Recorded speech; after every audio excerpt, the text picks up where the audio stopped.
Where do we go from here, Bird Gang?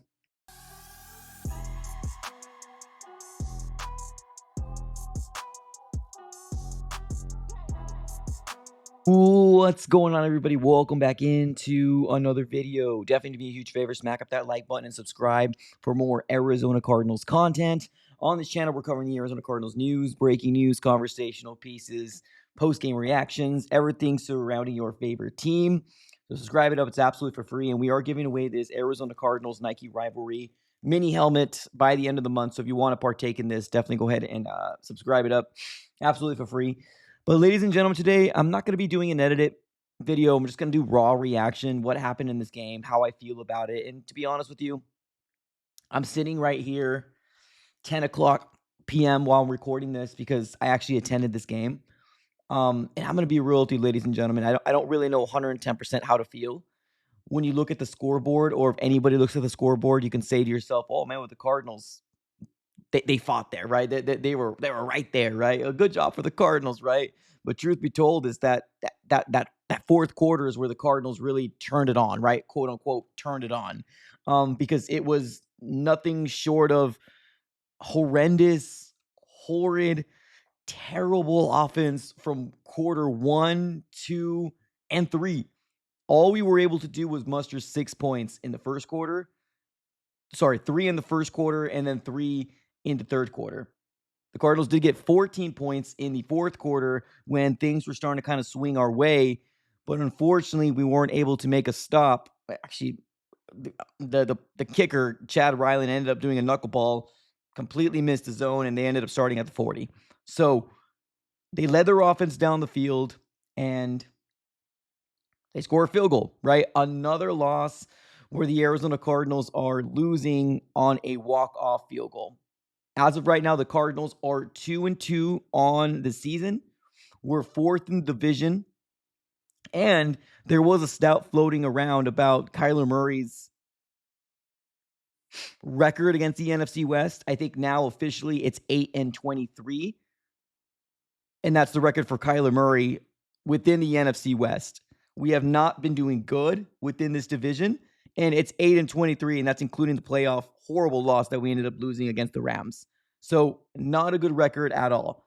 Now, when you're looking at this game, is this game on Kyler Murray? No, it's not. Not fully, right?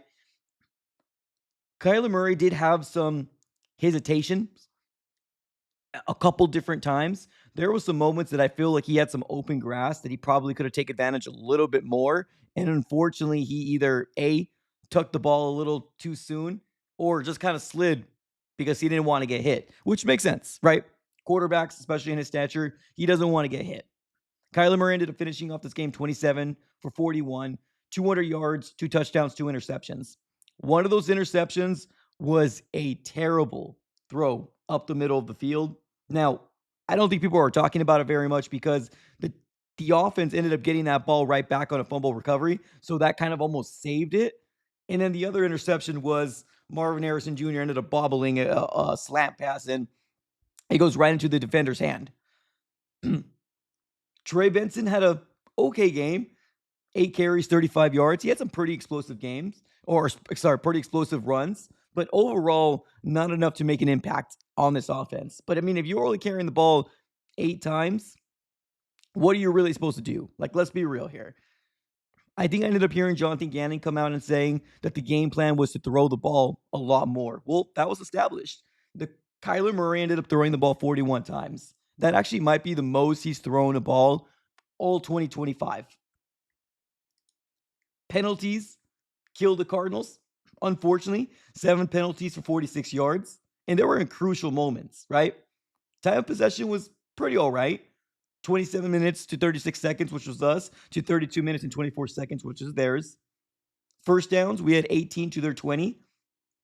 Third down efficiency, we were 6 for 15. They were 6 for 13. This all came down to the defense, again, making crucial stops. Can we give some love on over to Calais Campbell that's continuously every single week doing it? Calais has a sack. Darius Robinson also had a sack. I think he actually ended up getting hurt. Jonathan Gannon came out and said he had he said he called it a chest. He wasn't able to come back in this game. And then you had Sweat. Sweat also got involved with the sack as well. So pretty solid, right? When you're looking at the stats, pretty solid. Now, we allowed 6 sacks on Kyler. We gave 3 sacks over to Sam Darnold. This game, in a nutshell, ladies and gentlemen, is, I guess, how do you describe the Arizona Cardinals in 2025? And unfortunately, they're really not able to close out any games. We've already seen it when they tie it up. Unfortunately, the defense can't make a stop. But I'm also not putting this game on the defense one bit. No, not at all. The defense fought their heart out week in and week out, and they're just waiting for the Arizona Cardinals offense to get going. I kid you not, ladies and gentlemen. I kid you not. Within the fourth quarter, around the 7-minute mark, the Arizona Cardinals finally threw for more than 100 yards. That's horrendous. That's horrible. I don't understand how this offense cannot get their SHIT together. That's the missing piece. That's the missing piece here. Getting this offense to play in the same level as the defense. Now, we're 2-2. We got a very favorable matchup, quote unquote, in week 5. We can get right back into the thick of things, so it's not over, but we've already seen a 4-game sample size of what this offense is in the first quarter of the season, and it's not good. It's what has not provided us or given us the opportunity to win games because this offense is constantly terrible. Marvin Harrison Jr., 6 receptions, 66 yards, 1 touchdown. He did not have a good first half. It was actually a real terrible first half. I like that they continuously try to get him involved. That's one thing I would say that it was really cool to see. Trey McBride, 7 receptions, 52 yards. Greg Dortch, 4 receptions, 35 yards. Mike Wilson, 3 receptions, 15 yards. We got people involved.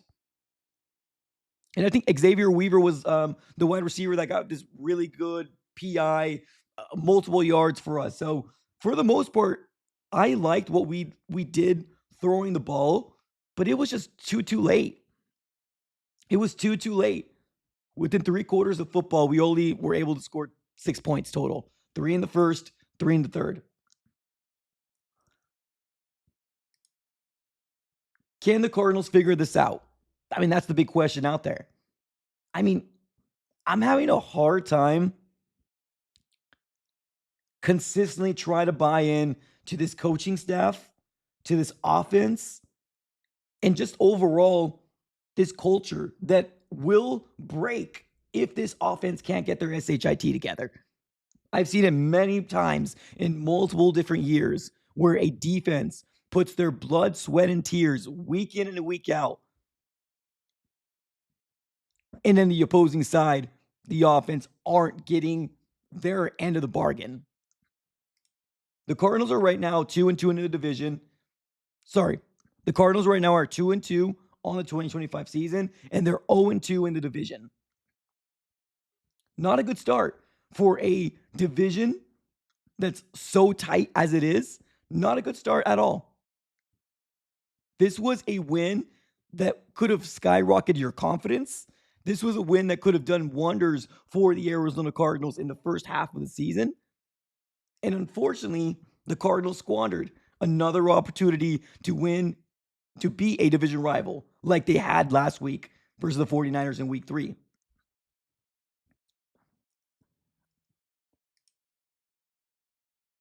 I'm not one of those guys that love to say things like, oh, well, it was close, right? Oh, it was close. I'm okay with it.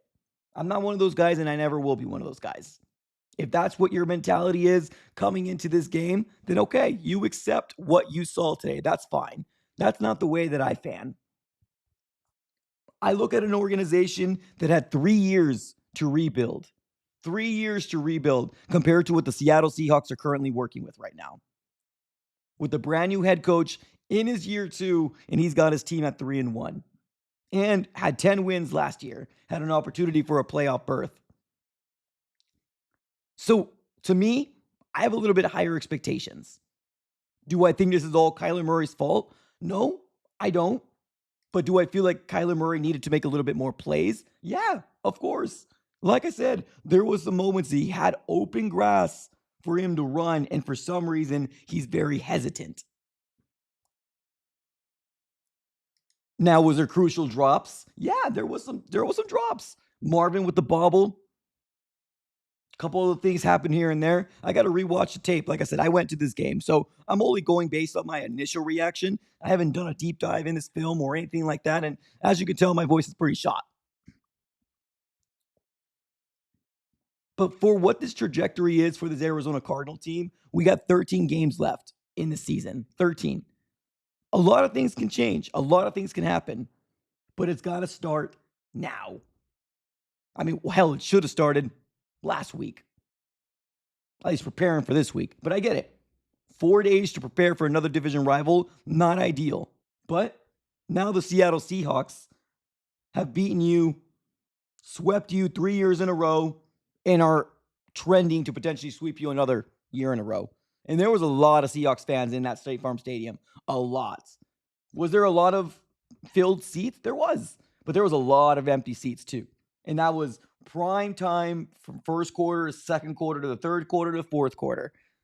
If you look at the very top, multiple empty seats. If you look at the bottom row, there's a lot of empty seats as well. This makes sense as to why Cardinal fans are not so bought into this team, because they have not shown us that they can win in a consistent basis. And it all starts with the offense. One of my big questions out there was, will this Arizona Cardinal team pivot to a run-heavy offense or off a run-heavy offense now that they lost James Conner? Well, it seemed like that was the plan, because Kyler Murray threw the ball 41 times. But like I mentioned earlier, A, it wasn't enough. B, they started way too damn late, like usual. And then C, terrible turnovers. Terrible turnovers. The communication between Kyler and Marvin Harrison Jr. for the first 3 quarters was, again, horrendous. Horrible. I don't think I ever understood or can understand or can wrap my mind around how bad a duo that was hyped up to be, as much as it was hyped up to be, still struggling to the day like they're struggling. Now, they got it better in the fourth quarter. Marvin got himself a touchdown. Hallelujah for that. But there's definitely a missing component in this offense. And it doesn't look good at all.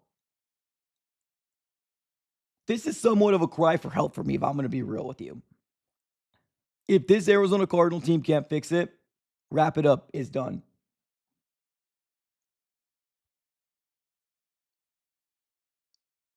I'm very disappointed in this team.